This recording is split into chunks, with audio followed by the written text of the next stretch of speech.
ശ്രീദേവി എൻ്റെ അമ്മ എന്ന സീരിയലിലേക്ക് എല്ലാവർക്കും സ്വാഗതം. അങ്ങനെ ദേവു എന്തായാലും അബിക്കിട്ടൊരു പണി കൊടുക്കുക പറഞ്ഞിട്ട് തന്നെ അവൻ്റെ നോട്ട് പുസ്തകം വാങ്ങാൻ വേണ്ടിയിട്ട് അബിയുടെ റൂമിലേക്ക് പോവുകയാണ് കേട്ടോ. വേറൊന്നുമല്ല, ആ റൂമിനകത്ത് പോയിട്ട് ആ നോട്ട് ബുക്ക് എടുത്താൽ തനിക്ക് അതിൽ കുറച്ച് കാര്യങ്ങൾ വരച്ച് വെക്കണം എന്ന ഉദ്ദേശത്തോടു കൂടി അങ്ങനെയെങ്കിലും അബിയെ അച്ഛന് വെറുക്കണം എന്ന രീതിയിൽ തന്നെയാണ്. അങ്ങനെ ആ നോട്ട് ബുക്കിൽ പോയി ചോദിക്കുന്നുണ്ട് അബിയോട്, അബി നീ ഹോംവർക്കൊക്കെ ചെയ്തോ എന്ന് ചോദിക്കാൻ. ആ ചെയ്തു, എന്നാൽ എനിക്ക് ആ നോട്ട് പുസ്തകം ഒന്ന് തരുമോ, ഞാനൊന്ന് ഹോംവർക്ക് ചെയ്യട്ടെ എന്ന് അബിയോട് പറയുകയാണ് ചെയ്യുന്നത് കേട്ടോ. ദേവു പറയുന്നുണ്ട്, അബി അങ്ങനെ നോക്കി എഴുതാനായിട്ട് പാടില്ല ദേവു, നീ ഇങ്ങോട്ട് വന്നിട്ടുണ്ടെങ്കിൽ ഞാനത് നിനക്ക് പറഞ്ഞു തരാമെന്ന് പറയാണ്. അതിനൊക്കെ ഒരുപാട് സമയമെടുക്കും, എനിക്കാണെങ്കിലോ വേഗം ഉറങ്ങണം, നീ ആ നോട്ട് പുസ്തകം എനിക്ക് തായോ എന്ന് പറയാൻ കേട്ടോ. അങ്ങനെ എന്നാൽ ശരി, ഞാൻ രാവിലെ തരുള്ളൂ കേട്ടോ, ആയിക്കോട്ടെ കുഴപ്പമൊന്നുമില്ല എന്ന് പറയണം. ആ നോട്ട് ബുക്കും കൊണ്ട് ദേവു റൂമിലേക്ക് പോയതിന് ശേഷം അവൻ എഴുതിയിട്ടുള്ള ആ ഹോംവർക്കെല്ലാം തന്നെ പറിച്ച് മാറ്റുന്നുണ്ട്. അതിനുശേഷം തൻ്റെ അച്ഛൻ്റെ ഒരു കാർട്ടൂൺ സൈസിലുള്ളൊരു ഫോട്ടോ അവിടെ വരച്ച് വയ്ക്കുന്നുണ്ട്, വേറൊരു പട്ടിയും വരച്ച് വയ്ക്കുന്നുണ്ട് കേട്ടോ. കാരണം ഇതോടുകൂടി അബിയോടുള്ള തൻ്റെ അച്ഛൻ്റെ സ്നേഹം മതിയാവും, നിർത്തിപ്പോവുമെന്ന് ദേവുവിന് നല്ല പോലെ അറിയാം. പിന്നീട് കാണിക്കുന്നത് ദേവരാജൻ ഭക്ഷണം കഴിക്കുന്നതാണ്. അപ്പോൾ അവരുടെ അമ്മായിയോട് ചോദിക്കുന്നുണ്ട്, എവിടെ അബി എവിടെ എന്ന് പറയുന്നുണ്ട്. അവൻ പിന്നീട് കഴിച്ചോളും, അതൊന്നും പറ്റില്ല, ഇനി മുതൽ രാവിലെയും രാത്രിയും അവനും ഞാനും ഇരുന്നിട്ട് തന്നെ ഭക്ഷണം കഴിക്കുള്ളൂ, അമ്മായി പോയിട്ട് അവനെ വിളിച്ചുകൊണ്ട് വായോ എന്ന് പറയുന്നു. അങ്ങനെ അമ്മായി പോയിട്ട് അബിയോട് പറയുന്നുണ്ട്, നിന്നെ ദേവരാജൻ വിളിക്കുന്നുണ്ട്, വേഗം അങ്ങോട്ടേക്ക് ചെല്ലാനായിട്ട് പറയാട്ടോ ചെയ്യുന്നത്. ശരി പറഞ്ഞിട്ട് പോകുമ്പോഴത്തേനും ആ ഒരു പ്ലേറ്റും ഗ്ലാസും എടുത്തിട്ടാണ് അബി അങ്ങോട്ടേക്ക് പോകുന്നത് കേട്ടോ. അപ്പോൾ ദേവരാജ് ചോദിക്കുന്നുണ്ട്, എന്താണ് ഇത് എന്ന് ചോദിക്കുകയാണ്.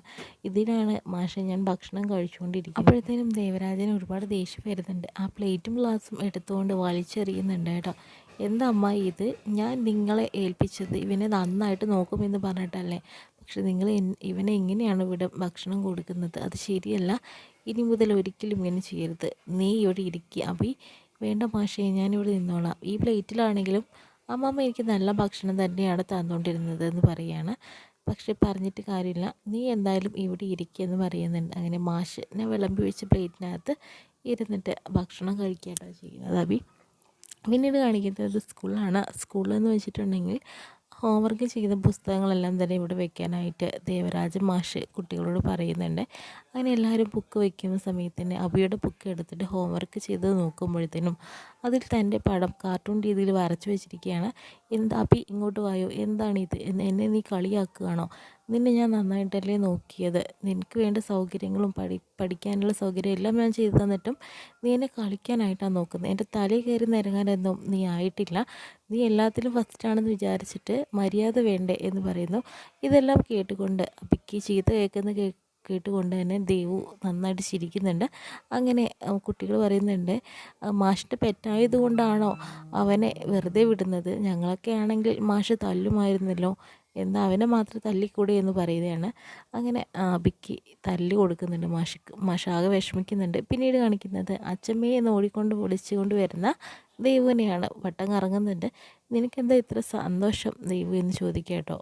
അതായത് ഇന്ന് ആ അബിക്ക് നല്ല തല്ല് കൊണ്ടു, അതെന്തുകൊണ്ടാണ്, അവൻ നല്ല പഠിക്കുന്ന കുട്ടിയല്ലേ, അതുകൊണ്ട് തന്നെ വഴക്ക് കിട്ടിയെന്ന് പറയാണ്. മാഷിക്ക് ഇന്നൊരിക്കലും തന്നെ അച്ഛന് അബിയോട് തീരെ താല്പര്യം ഉണ്ടാവില്ല എന്ന് എനിക്കറിയാം. അതെന്താണെന്ന് വെച്ചിട്ടുണ്ടെങ്കിൽ അബി അച്ഛൻ്റെ പടം, അത് കാർട്ടൂൺ രീതിയിലുള്ളൊരു പടം ബുക്കിനകത്ത് വരച്ചു, ഹോംവർക്കിൻ്റെ പകരം എന്ന് പറയുകയാട്ടോ ചെയ്യുന്നത്.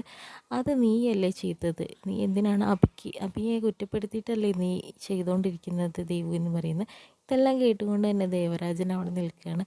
ഞാൻ തന്നെയാണ് ചെയ്തത്, അവൻ്റെ അടുത്ത് നിന്ന് പുസ്തകം വാങ്ങിച്ചതിന് ശേഷം ഞാൻ തന്നെയാണ് അതിൽ വരച്ചു വെച്ചത്, അതിനെന്താണ് അമ്മമ്മയെ കുഴപ്പം, എത്രയും പെട്ടെന്ന് തന്നെ അവനെ ഇവിടുന്ന് പുറത്താക്കണം എന്നും പറയുകയാണ്. അപ്പോൾ ദേവരാജൻ പറയുന്നുണ്ട്, നീയാണോ ഇത് ചെയ്തത്, പാവം ചെക്കനെ ഞാൻ സംശയിച്ചു പോയി, അങ്ങനെ പറഞ്ഞിട്ട് അടിക്കാൻ വേണ്ടി നിൽക്കുകയാണ്. അപ്പോൾ അമ്മ പറയുന്നുണ്ട്, എൻ്റെ മോളെ നീ തൊട്ടുപോരു ദേവരാജ, കാരണം എനിക്ക് ഇനി ഇവൾ മാത്രമേ ഉള്ളൂ, അവളുടെ അമ്മയെ നീ കൊന്നു കളഞ്ഞു, പക്ഷേ ഇനി എനിക്ക് എൻ്റെ മോള് മാത്രമേ ഉള്ളൂ, ഇവളെ ഒരിക്കലും ഞാൻ ആർക്കും വിട്ടുകൊടുക്കില്ല, ഇവിടുന്ന് വന്നിട്ടുള്ള ഒരു തെണ്ടി ചെക്കിന് വേണ്ടിയിട്ട് എൻ്റെ മോളെ നീ ഒന്നും കാണിക്കാൻ നിൽക്കേണ്ട ദേവരാജ എന്ന് പറയാട്ടോ ചെയ്യുന്നത്.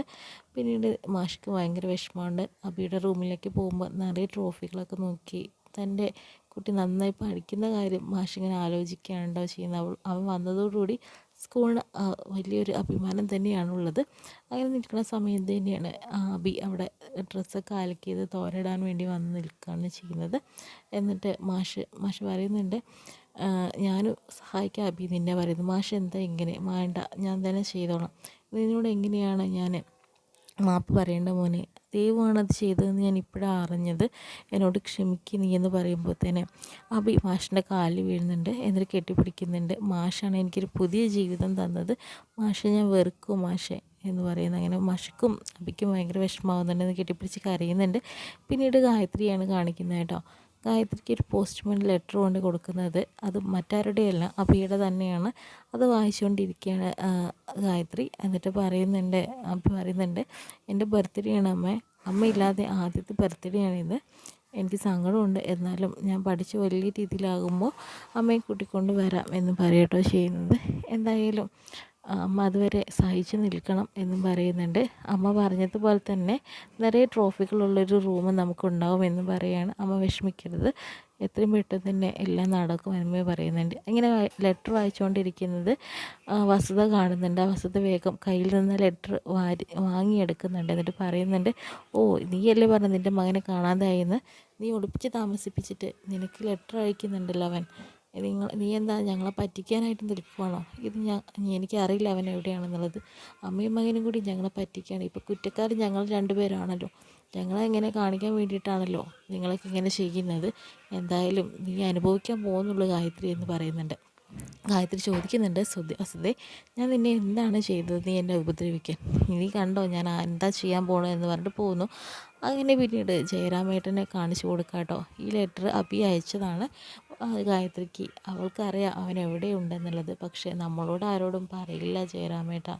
എന്തായാലും അവളുടെ കുബുദ്ധിയാണ് ഇതൊക്കെ. അതിൽ തന്നെ അബി നിൽക്കുന്നത്, അബി എവിടെ നിൽക്കേണ്ട സ്ഥലമൊക്കെ അവൾക്ക് നന്നായിട്ട് അറിയാം. അവൻ്റെ കാര്യങ്ങളെല്ലാം തന്നെ അവർക്കറിയാം. പക്ഷേ നമ്മൾ രണ്ടുപേരെയും കുറ്റപ്പെടുത്താൻ വേണ്ടിയിട്ടാണ് അവൻ ഇപ്പോൾ ഒളിവിൽ താമസിക്കുന്നത്. എല്ലാവരും അവനെക്കുറിച്ചും അവൻ്റെ അമ്മയെക്കുറിച്ചും നല്ലത് മാത്രമല്ലേ പറയുള്ളൂ. നമ്മൾ കാരണമാണ് അബി ഇവിടുന്ന് നാട് വിട്ട് പോയതെന്ന രീതിയിലല്ലേ എല്ലാവരും പറഞ്ഞ് പ്രചരിപ്പിക്കുകയുള്ളൂ.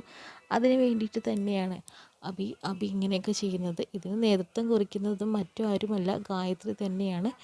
എന്നെ ഇവിടെ നിന്ന് അടിച്ചോടിക്കാൻ വേണ്ടിയിട്ടും അവൻ കണ്ടില്ലേ, അവൻ എഴുതിയിരിക്കുന്ന കണ്ടില്ലേ, അമ്മ എങ്ങനെ നിൽക്കണം, ഞാൻ വലുതായിട്ട് വരുന്നിട്ട് അമ്മയെ കൂട്ടിക്കൊണ്ട് പോവാം എന്ന രീതിയിലൊക്കെയാണ് അവൻ ആ ലെറ്ററിൽ എഴുതിയിരിക്കുന്നത്. അതെല്ലാം തന്നെ ജയറാമേട്ടൻ വായിച്ച് നോക്കിയല്ലേ. എന്തായാലും അവനെന്തായാലും എവിടെയുള്ളത് കാര്യം ഗായത്രിക്ക് നന്നായിട്ട് അറിയാം. അവൾക്ക് മാത്രമേ അറിയുള്ളൂ. ജയറാമേട്ടൻ നല്ലതുപോലെ അവളൊന്ന് ചോദ്യം ചെയ്തിട്ടുണ്ടെങ്കിൽ അവൾ പറയും എവിടെയാണ് അബി ഉള്ളത് എന്നുള്ളത്.